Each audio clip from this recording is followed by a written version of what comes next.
Ever wondered how JavaScript can help make websites more interactive?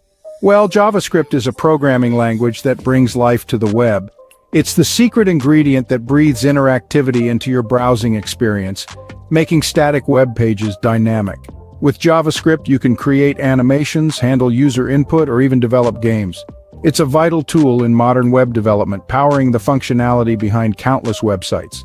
So, are you ready to harness the power of JavaScript? Now let's dive into the basics of JavaScript. To begin with, understanding variables and data types is fundamental to mastering JavaScript. In JavaScript, variables are like containers that hold information.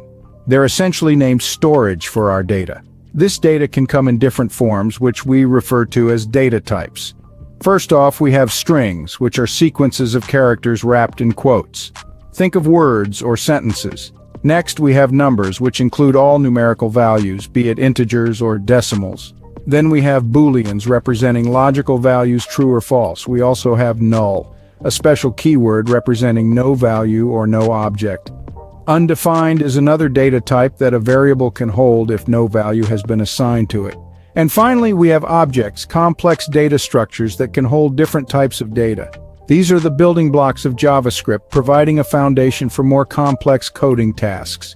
With a good grasp of variables and data types, we're ready to move on to JavaScript operations.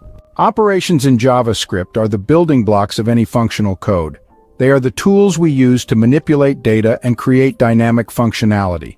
Let's start with the basics: arithmetic operations, addition, subtraction, multiplication, and division work, just as you'd expect. For example, 5 plus 5 equals 10 translates to let result equal sign 5 plus 5.